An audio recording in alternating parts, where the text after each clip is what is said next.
Halo teman-teman Gram semua, balik lagi sama kita Mary dan Febrian di Grace and Truth. Hari ini kita nggak akan 30 menit belajar Alkitab, tapi lebih tepatnya 60 menit belajar Alkitab. Kenapa tuh? Wah, kenapa tuh? Kok jadi lama banget? Aku bakal ngomong lebih banyak hari ini ya. Ya, karena hari ini kita akan membahas sebuah event masa kini melalui lensa Alkitab, yaitu apa nih?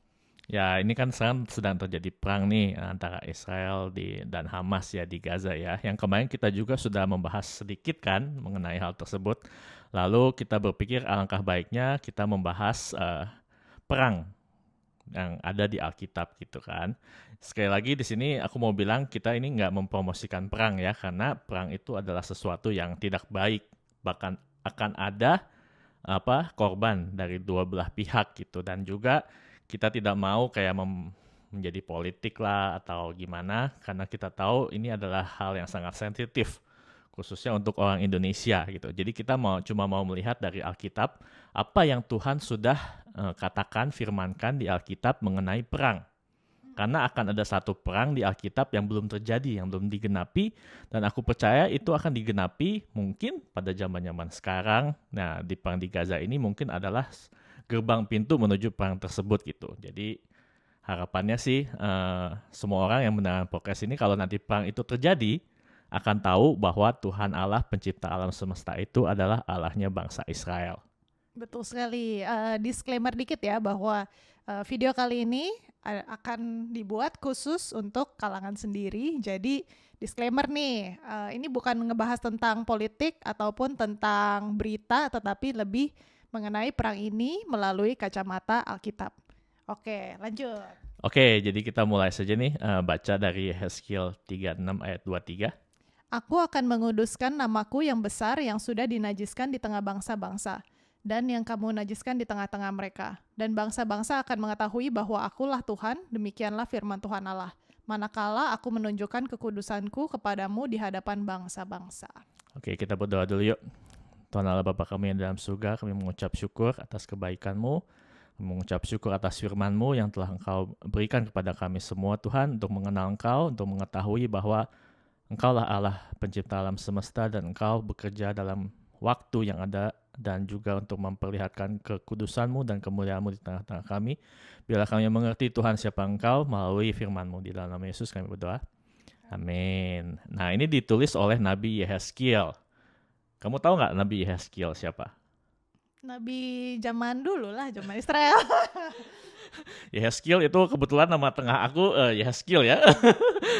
Jadi dia ini nabi yang berada di dalam masa pembuangan ketika Israel itu di zaman Babylon.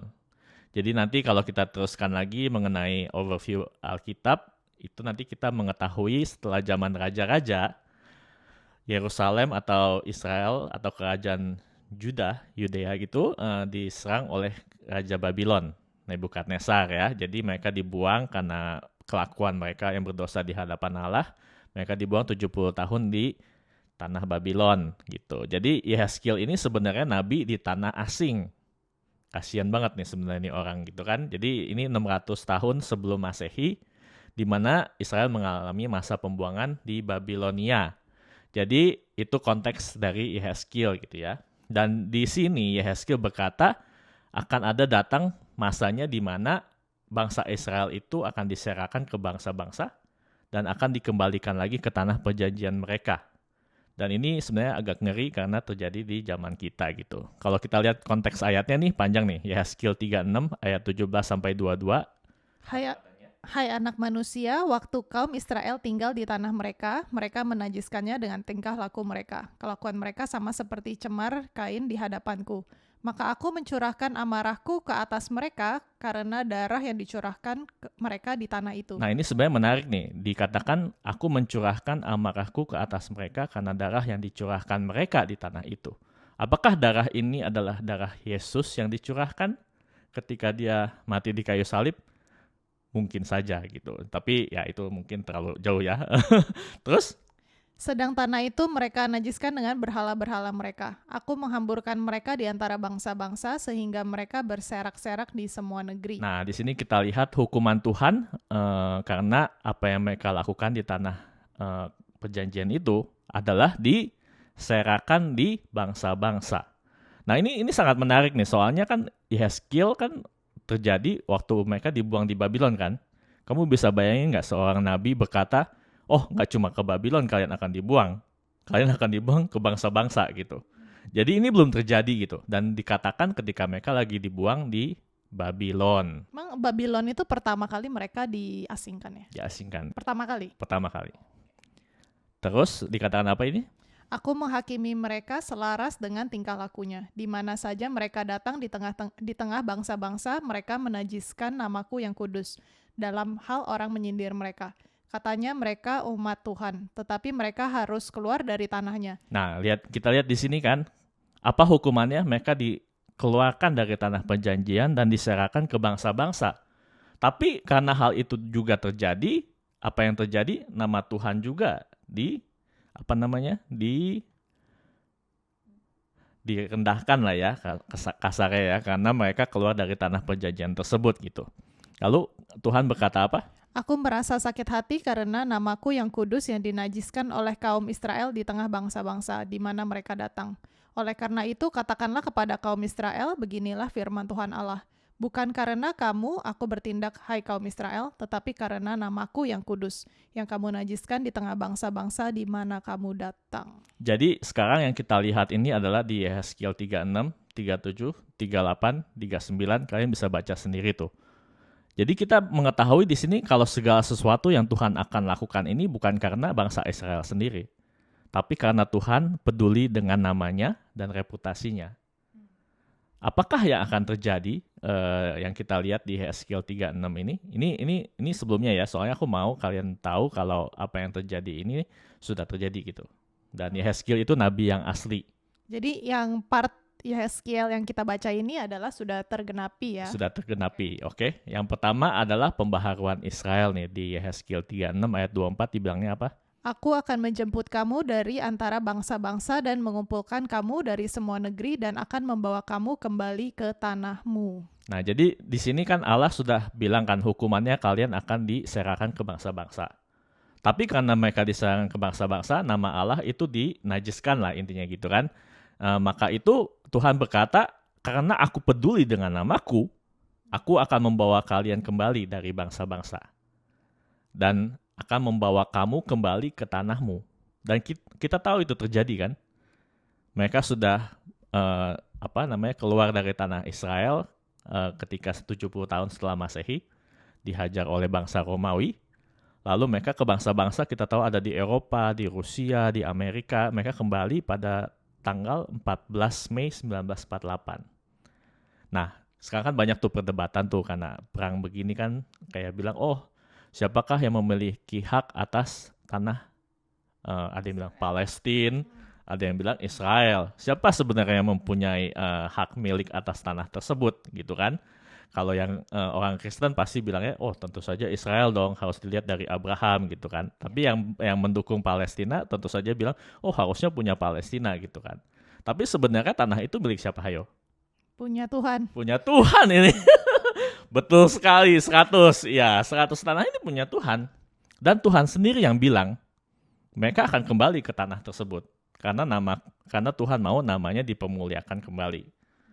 Nah ini sebenarnya menarik, kamu tahu nggak ceritanya bagaimana mereka bisa kembali ke tanah Israel 1948? Pokoknya mereka declare independence terus dipanggil-panggilin yang diaspora dari bangsa-bangsa ya. Iya, sebenarnya ini adalah sesuatu yang sangat mustahil ya untuk mereka bisa kembali ke tanah tersebut. Tapi yang terjadi adalah yang kita tahu ini kan Perang Dunia Kedua kan. Yang dimana terjadi Holocaust, dimana Hitler membunuh berapa banyak 6 juta. 6 juta orang Yahudi. 1945 kan Perang Dunia Kedua dan Hitler kalah kan. Nah, pada saat itu tuh seluruh dunia memiliki rasa empati kepada bangsa Yahudi. Makanya seluruh dunia berpikir kalau mereka tuh harus memiliki tanah mereka sendiri.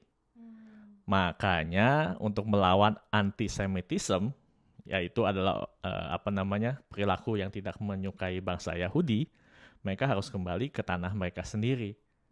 Nah ini sebenarnya sangat menarik ya, karena kita lihat lagi ada pola ya, yang kita bahas dari Yusuf. Kayak Hitler bahkan menurut aku ini demonik ya, si iblis itu mereka-rekakan yang jahat terhadap bangsa Israel. Pada saat Perang Dunia Kedua, 6 juta dibunuh kan. Tapi Allah sendiri mereka-rekakan apa yang baik supaya mereka bisa kembali ke tanah perjanjian. Menarik. Sangat luar biasa itu sebenarnya kalau dipikir-pikir ya. Jadi mereka kembali 1948, 14 Mei. Ini sebenarnya sangat dekat dengan kita juga merdeka kan, 17 Agustus 1945. Jauh sih. Oh jauh ya? 3 tahun lah. Oke, nah terus dikatakan apa? Yehezkiel 36, 33 sampai 35. Beginilah firman Tuhan Allah, pada hari aku mentahirkan kamu dari segala kesalahanmu, aku akan membuat kota-kota didiami lagi dan reruntuhan-reruntuhan akan dibangun kembali. Tanah yang sudah lama tinggal tandus akan dikerjakan kembali, supaya jangan lagi tetap tandus di hadapan semua orang yang lintas daripadamu. Sebaliknya mereka akan berkata, tanah ini yang sudah lama tinggal tandus menjadi seperti Taman Eden, dan kota-kota yang sudah runtuh, sunyi sepi dan musnah, sekarang didiami dan menjadi kubu. Nah ini sudah terjadi lagi nih. Semenjak 70 tahun setelah Masehi sampai 1948, tanah perjanjian atau tanah Kanaan itu sebenarnya tanah yang tandus ya. Yang bahkan katanya kalau Mark Twain menulis di Innocent Abroad 1867 itu tuh tidak ada hewan sama sekali yang bisa tinggal di tanah tersebut. Dan sekarang sudah menjadi kota kembali. Bahkan kita kan udah pernah ke Israel juga ya. Itu sangat luar biasa sebenarnya dari tahun 1948 sampai sekarang mereka tuh bisa membuatnya kembali subur dan bahkan banyak hasil-hasil alam dari bangsa Israel gitu. Dan itu sebenarnya semuanya karena firman Tuhan sendiri yang diucapkan di Yehezkiel tersebut menurut aku ya. Walaupun ada partnya di mana bangsa Israel, teknologi dan semuanya itu gitu. Dan terus apa yang terjadi yang dikatakan Tuhan lagi Yehezkiel 36 sampai 38. Dan bangsa-bangsa yang tertinggal yang ada di sekitarmu akan mengetahui bahwa akulah Tuhan. Nah ini aku mau tekanin nih, di Yehezkiel ini dibilangnya banyak banget dibilang. Kayak bangsa-bangsa sekitarmu akan mengetahui bahwa akulah Tuhan. Semuanya ini Tuhan lakukan supaya bangsa-bangsa juga bisa melihat kalau Tuhan itu nyata dan benar gitu di antara bangsa Israel. Apa katanya? Yang membangun kembali yang sudah musnah dan menanami kembali yang sudah tandus. Aku Tuhan yang mengatakannya dan membuatnya. Beginilah firman Tuhan Allah. Dalam hal ini juga aku menginginkan supaya kaum Israel meminta daripadaku apa yang hendak kulakukan bagi mereka, yaitu membuat mereka banyak seperti lautan manusia, seperti domba-domba persembahan kudus dan seumpama domba-domba Yerusalem pada waktu-waktu perayaannya. Begitulah kota-kota yang sudah runtuh penuh dengan lautan manusia. Dan begitu mereka akan mengetahui bahwa akulah Tuhan. Nah, di sini Tuhan bilang semuanya akan dikembalikan dan dipulihkan. Supaya buat apa? Supaya semua bangsa tahu kalau Tuhan pencipta alam semesta itu adalah Allahnya bangsa Israel. Dan kita tahu walaupun bangsa Israel itu diserang ya dari 1948 sampai sekarang, tapi kita bisa melihat penyertaan Tuhan loh dalam bangsa Israel. Mereka kalau bisa dibilang sekarang tuh sangat kaya. Dan juga bisa dibilang militer dan teknologinya juga sangat maju pesat gitu kan. Bahkan kalau kita bilang ya Israel menyerang Gaza ini bisa selesai dalam waktu hari gitu. Karena teknologi dan militer mereka tuh sangat maju. Dan juga kalau dilihat juga dengan populasinya bisa kita lihat juga di 1950 mereka cuma ada 1,5 juta, 1,4 juta penduduk. Dan sekarang mereka ada 9,7 juta penduduk. Yang kita tahu itu banyak yang datang dari Eropa, Afrika, Asia, dan Amerika. Ya kita lihat ini Yehezkiel ini sudah terjadi, 36 ini sudah terjadi, dan Allah sudah menggenapi, dan semuanya ini untuk menunjukkan kalau Allah itu benar-benar setia akan firman-Nya dan dia setia terhadap bangsa pilihannya.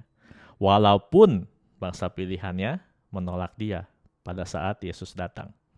Jadi kita ini sebenarnya menyembah Allah yang sangat luar biasa ya. Dia akan tetap memegang janjinya walaupun kita gagal. Jadi di sini juga bisa dibilang kalau kita jatuh dalam dosa atau gimana, kita tetap harus percaya pada kesetiaannya Tuhan, kasih setianya Tuhan. Karena pada mulanya kita selamat bukan karena perbuatan kita, tapi karena Tuhan sudah memilih dan memberikan janjinya untuk memilih kita gitu. Jadi Kalau misalnya dia tidak menggenapi apa yang dia katakan di Yeskiel, kita bisa meragukan apa janjinya juga terhadap kita. Allah kita itu Allah yang setia dan dia sudah menggenapi hal-hal tersebut gitu. Makanya mungkin banyak ini ya usaha dari si jahat gitu untuk menyerang bangsa Israel, karena emang kalau kita lihat sepanjang Alkitab banyak sekali janji-janji Tuhan kepada bangsa Israel ya gitu. Jadi kalau misalnya Tuhan nggak memenuhi quote and quote janjinya kepada bangsa Israel, bagaimana kita sebagai orang Kristen bisa mempercayai Tuhan akan memenuhi janjinya kepada kita gitu ya. Iya. Dan jujur ya, kalau aku bisa iman aku bisa melihat bertambah lagi kalau misalnya Alkitab itu benar ya, kita melihat bangsa Israel sekarang gitu ya. Karena di zaman dulu kan mereka nggak ada tuh. Makanya yang dikatakan di Yeskiel juga benar, nama Tuhan itu dinajiskan lah dengan tidak adanya Israel di tanah perjanjian yang dijanjikan Allah kepada Abraham, Ishak, dan Yakub. Tapi sekarang kita bisa melihat kalau Allah kita itu Allah yang setia. Nah, ini menarik banget.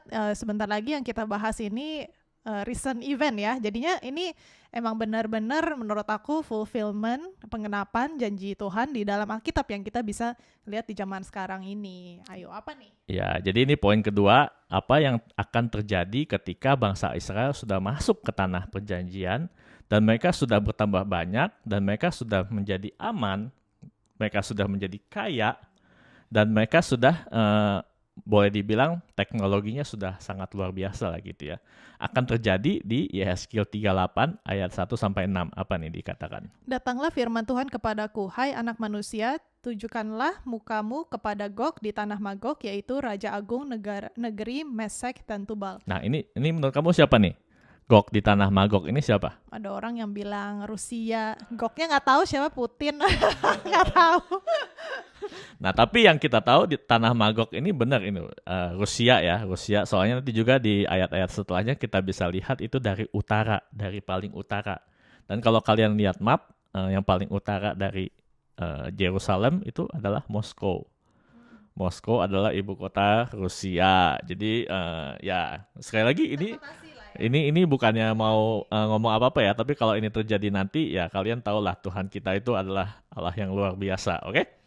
Yaitu Raja Agung negeri Mesek dan Tubal. Dan bernubuatlah melawan dia dan katakanlah, beginilah firman Tuhan Allah, lihat aku akan menjadi lawanmu. Hai Gog, Raja Agung negeri Mesek dan Tubal. Aku akan menarik engkau dengan mengenakan kelikir pada rahangmu dan membawa engkau keluar beserta seluruh tentaramu. Nah ini jadi menarik nih, sebenarnya Tuhan sendiri yang menarik Rusia dari tanahnya untuk menyerang bangsa Israel gitu.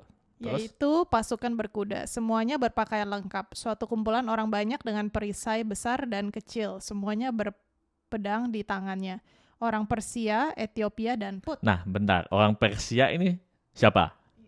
Iran, Persia itu, oke. Ethiopia siapa? Ethiopia adalah Ethiopia, tapi kalau dalam bahasa Inggrisnya dibilangnya Kush ya. Kush itu kalau kalian lihat dalam mapnya, itu sebenarnya Ethiopia sama Sudan, oke. Lalu Put itu siapa? Libya. Oke, jadi ini menarik ini karena kalau kita melihat perang yang sekarang ini mungkin mereka sedang berkoalisi gitu kan. Jadi Amerika membela Israel dan Rusia membela Hamas dan Iran. Tapi belum terang-terangan lah ya ini, tapi kita udah bisa lihat koalisinya mulai terbentuk lah ya. Iya, tapi apakah akan terjadi sekarang ya kita tidak tahu juga kan, tapi ini pasti terjadi gitu. Terus apa dibilangnya? Orang Dan Put menyertai mereka dan semuanya dengan perisai dan ketopong. Orang Gomer dengan seluruh bala tentaranya. Nah, Gomer ini mana? Ini sekitar daerah Ukraina lah itu. Yang sekarang Rusia kan lagi perang tuh belum selesai kan. Itu sebenarnya mencurigakan, tapi kita tidak mau bicara politik. Ayo terusin. Terus? Bet Togarma dari utara sekali dengan seluruh bala tentaranya, banyak bangsa menyertai engkau. Nah, Bet Togarma di mana? Di Turki. Nah, ini sebenarnya kalau kalian melihat berita ya, ini sebenarnya sangat sulit soalnya di Indonesia kan sangat pro Palestina kan. Jadi mungkin beritanya kurang netral lah ya gitu ya. Tapi kalau kita melihat secara faktanya ya ini koalisinya sudah mulai terbentuk nih satu dengan yang lain gitu kan. Apalagi Rusia yang backingan dengan Iran gitu kan, kayaknya sih menuju ke sana gitu Iya, kan. mereka ada koalisi sendiri katanya. Nah, pertanyaannya, apakah perang di Gaza ini merupakan permulaan dari perang di Yehezkiel 38? Bisa jadi, bisa Nah, jadi. kita tidak tahu. Makanya kita juga mau cepet-cepet ya bikin podcast ini karena mungkin akan terjadi minggu depan atau bulan depan atau 1 tahun atau berpuluh-puluh tahun ke depan, kita nggak tahu. Tapi kalau ini terjadi, mungkin kita harus promosikan video ini. Bukan untuk mempromosikan kita, tapi kita bisa melihat kalau Tuhan pencipta alam semesta itu adalah Allah bangsa Israel. Dan ini sudah ditulis 2600 tahun yang lalu. Kalian bisa bayangin 2600 tahun yang lalu dan terjadi di zaman kita yang sekarang ini sangat luar biasa ya kalau dipikir-pikir. Nah, pertanyaannya, apakah kan kemarin kita sudah bahas tuh kedatangan Yesus kedua kali ketika Yerusalem dikepung segala bangsa. Apakah ini sama Yehezkiel 38? Beda ya? Beda. Menurut kamu beda? Beda kayaknya. Banyak pelajar-pelajar Alkitab berpikir Yehezkiel 38 ini sama dengan ketika Yesus mau datang kedua kali. Tapi aku juga setuju sama kamu kalau ini berbeda. Nanti kita bisa lihat ya apa yang terjadi di masa depan yang membedakan antara Yehezkiel 38 dengan kedatangan Yesus kedua kali. Oke?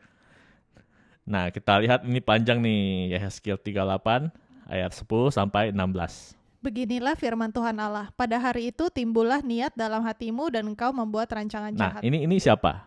Siapa yang memiliki niat jahat ini di dalam hatinya? Bangsa-bangsa sekitar Israel ya? Bukan, ini sebenarnya untuk Gog. Jadi yang ada di utara sana itu tiba-tiba punya hati yang jahat gitu kan, dan mempunyai rancangan yang jahat. Apa yang dikatakan? Engkau berkata, aku akan bangkit, bergerak menyerang tanah yang kota-kotanya tanpa tembok dan akan mendatangi orang-orang yang hidup tenang-tenang dan diam dengan amat tentram. Mereka semuanya diam tanpa tembok atau palang atau pintu gerbang. Engkau bermaksud untuk merampas dan menjara dan mengacungkan tanganmu terhadap reruntuhan-runtuhan yang sudah didiami kembali dan menyerang umatku yang dikumpulkan dari tengah-tengah bangsa. Nah, di sini maksud kedatangan yang di utara itu adalah untuk menjarah kekayaan. Jadi kita tahu Israel sudah punya banyak cuan sekarang gitu kan.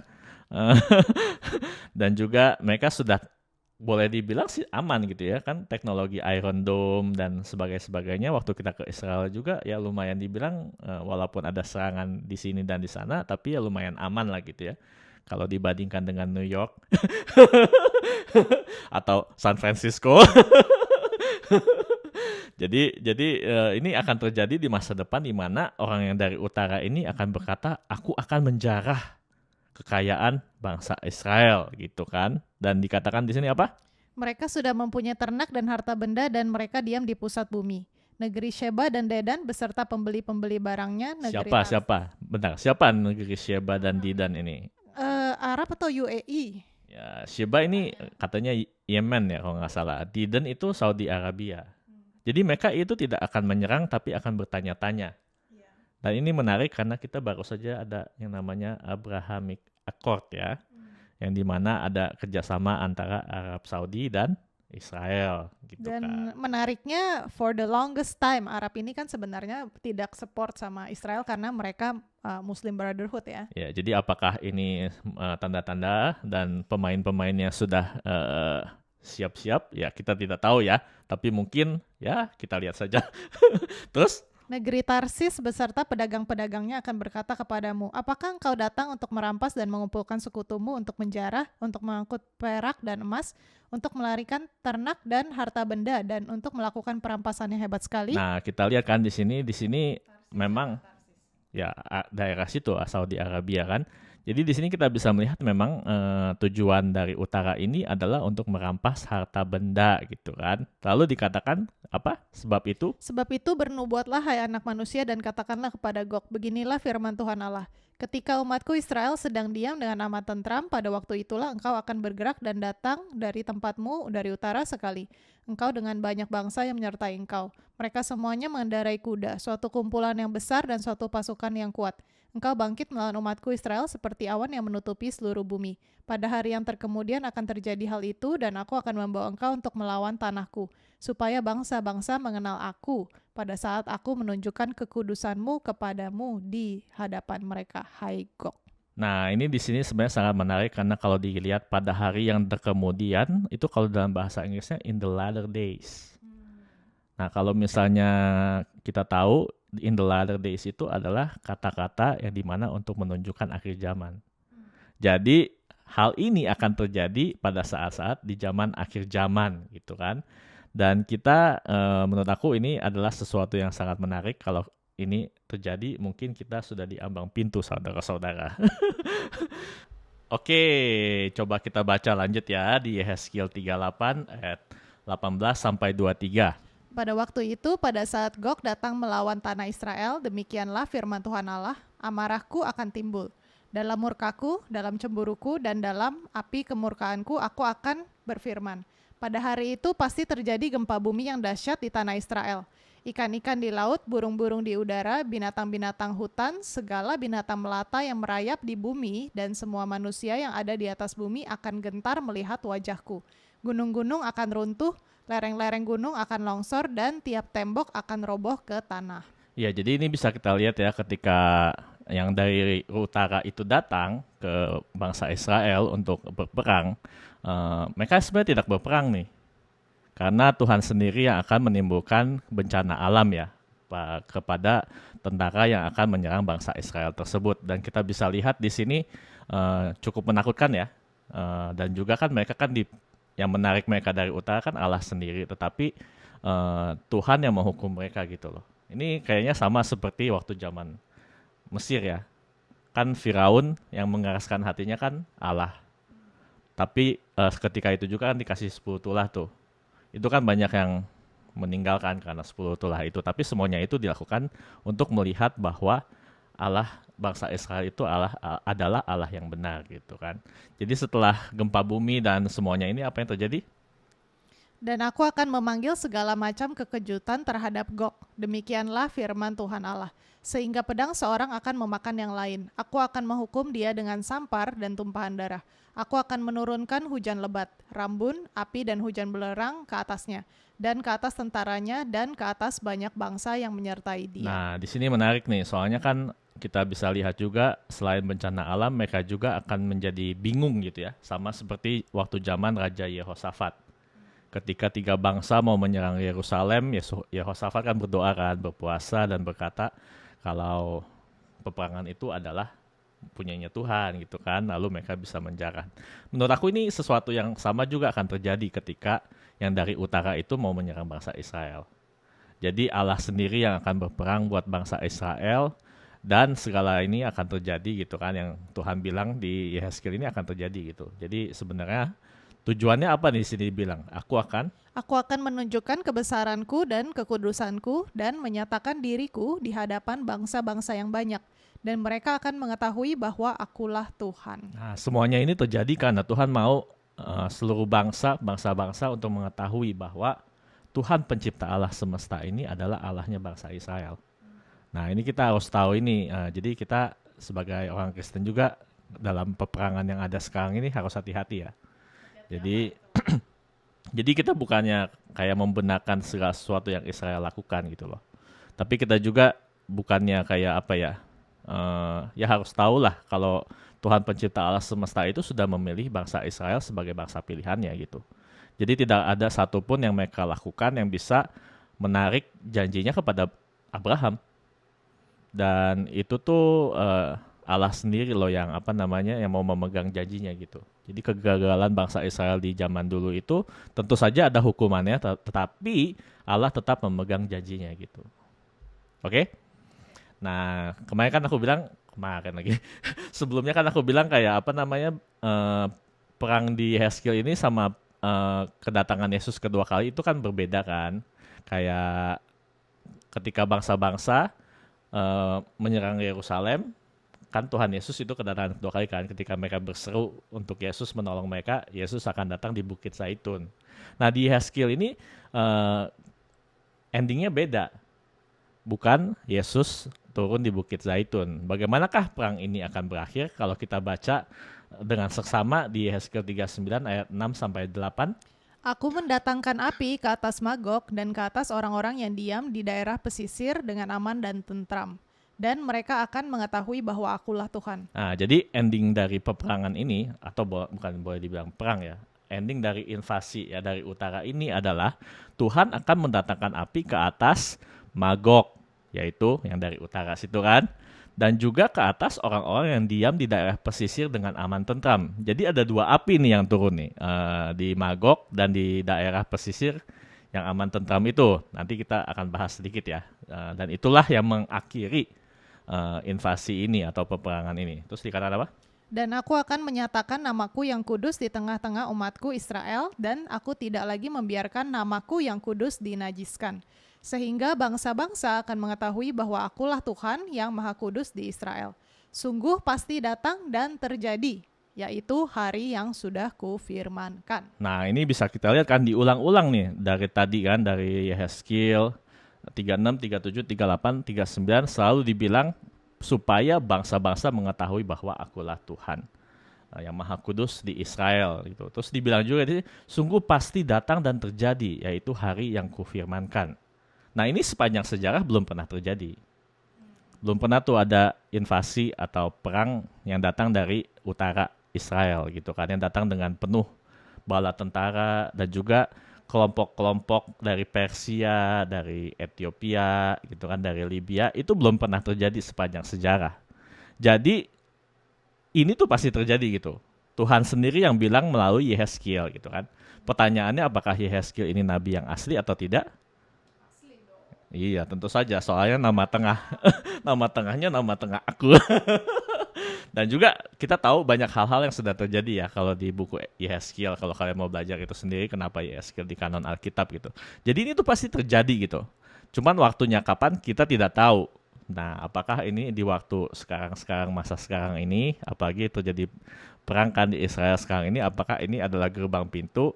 Ya kita tidak tahu juga gitu ya. Tapi karena sekali lagi kita lihat ini semua sudah mulai merucut gitu, converging gitu. Kayak seakan-akan panggungnya udah mulai di set up gitu ya. Iya, tinggal dramanya aja nih gitu kan. Nah, endingnya ini katanya api akan datang ke atas Magog.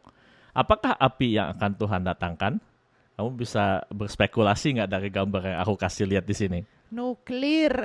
Iya, aku sih merasa api yang turun ini tuh akan ada nuklir sih di Magog sama di daerah pesisir yang aman tentram. Kenapa aku bisa bilang seperti itu? Soalnya kalau kita lihat lagi dari ayat-ayat selanjutnya di Yeskiel 39 ayat 9.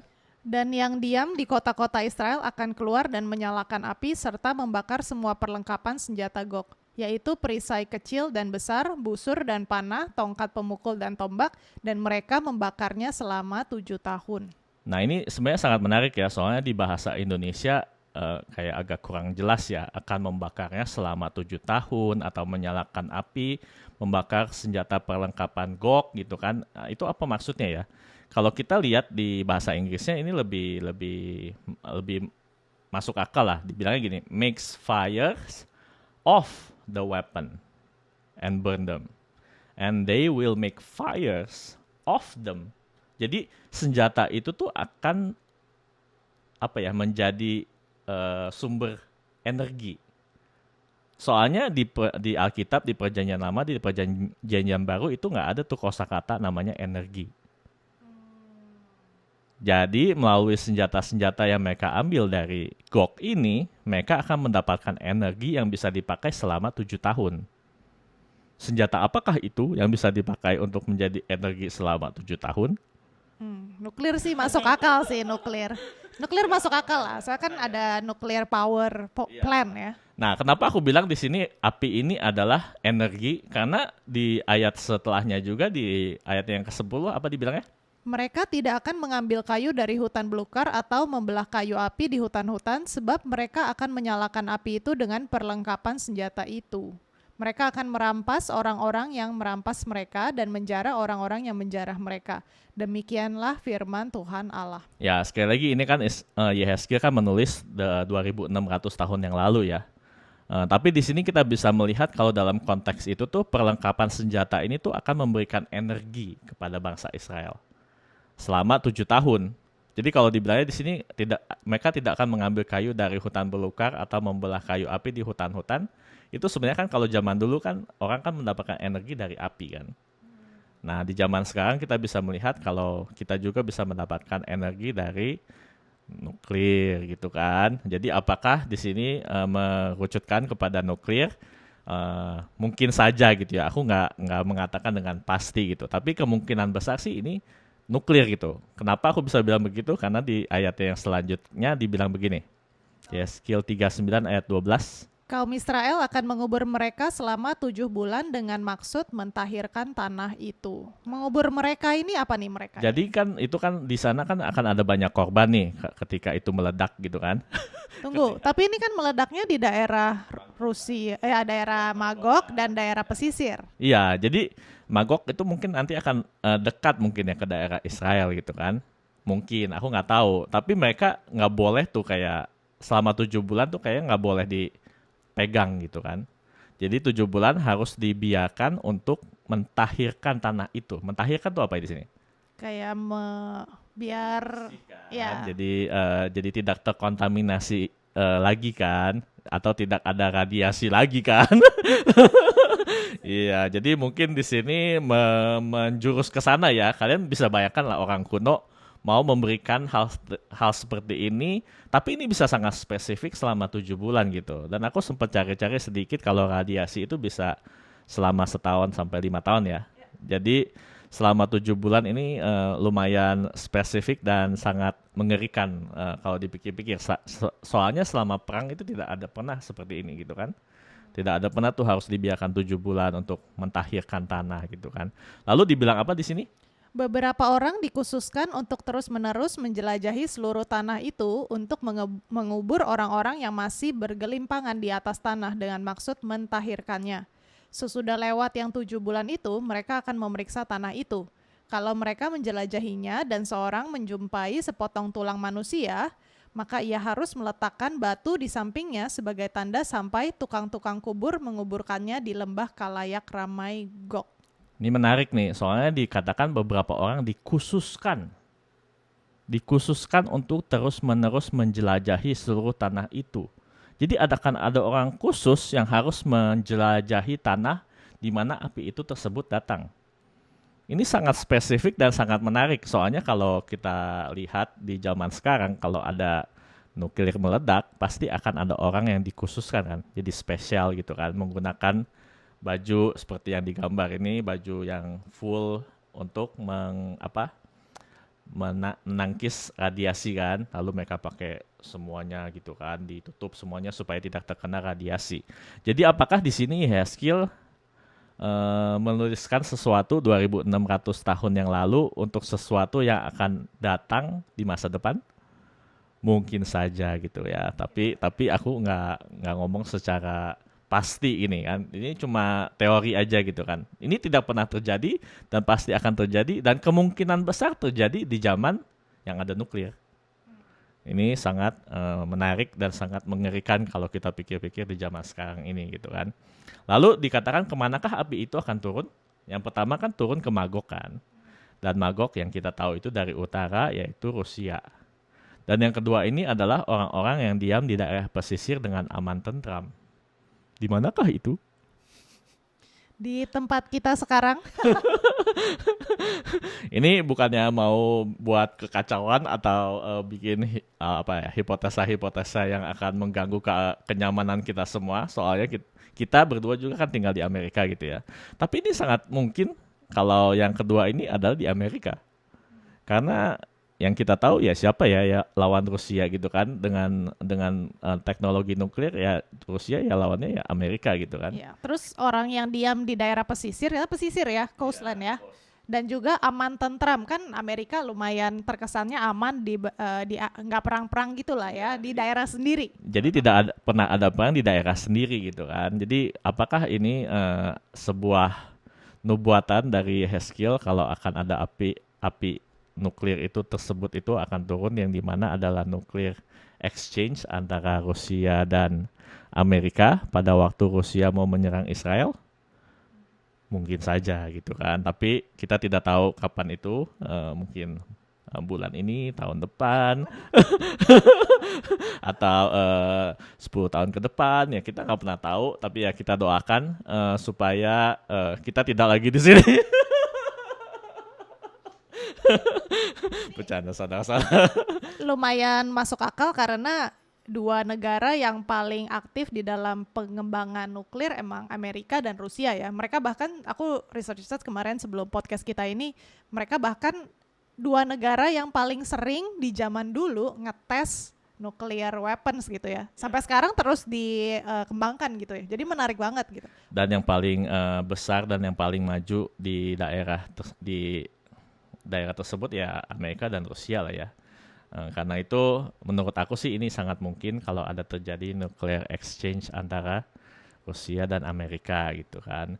Dan semuanya ini akan terjadi karena Tuhan sendiri sudah bilang ini pasti akan terjadi gitu kan. Jadi kita kalau hal ini terjadi ya doa kita nanti bakal akan bingung tuh bagaimana ya gitu kan. Kita harus mendoakanlah supaya keselamatan akan datang kepada bangsa-bangsa, supaya orang percaya bahwa Tuhan itu nyata, Tuhan itu benar gitu. Dan dia sudah menubuatkan ini jauh sebelum ini terjadi gitu loh. Bagaimana mungkin Yehezkiel bisa mengatakan hal-hal yang kita bisa lihat sekarang ini mungkin terjadi gitu. 7 bulan, 7 tahun memberikan energi gitu kan. Itu cuma bisa kita lihat kalau misalnya kita hidup di zaman sekarang gitu.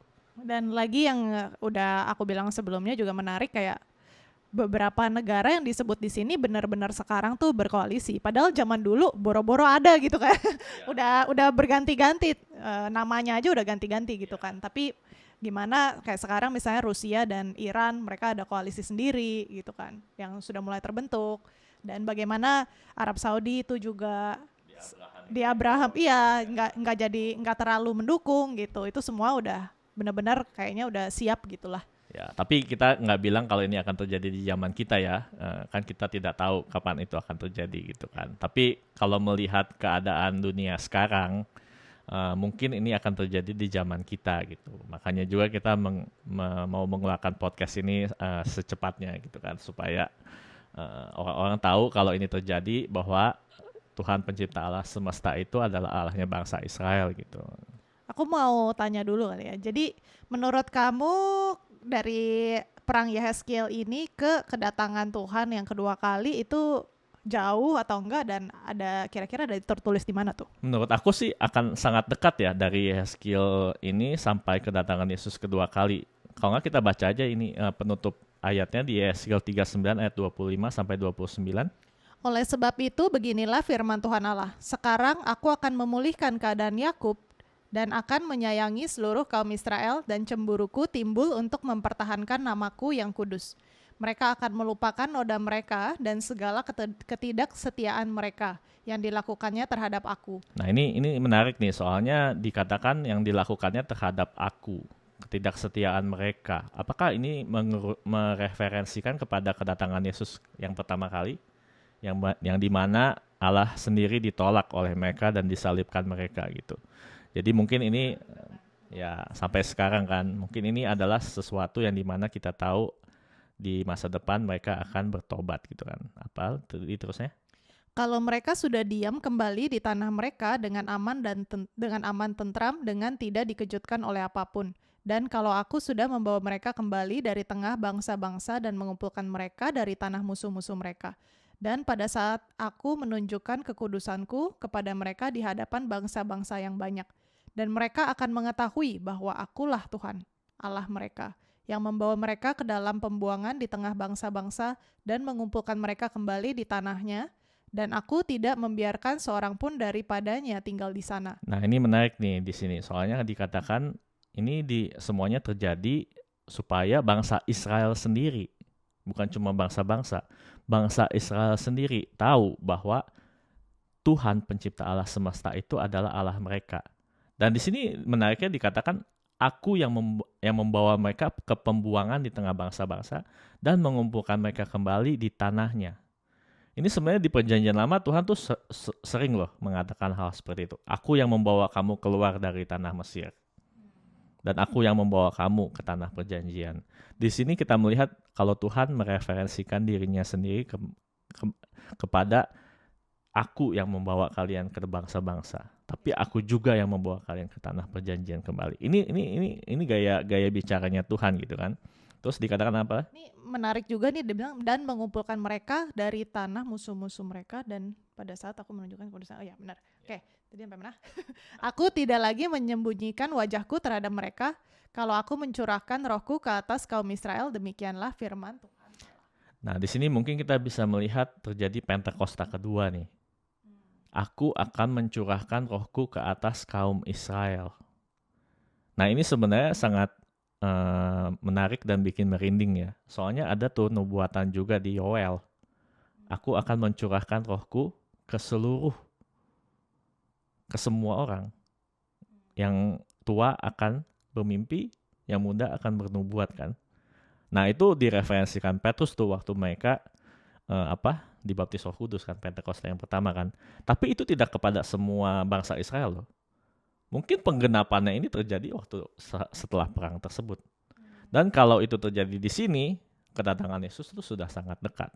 Karena kita tahu ketika bangsa Israel bertobat dan memanggil Mesias mereka, Yesus tersebut untuk datang, Tuhan Yesus itu akan datang gitu kan. Jadi ini sih teori aku ya. Mungkin ini akan sangat dekat dengan kedatangan Yesus yang kedua kali.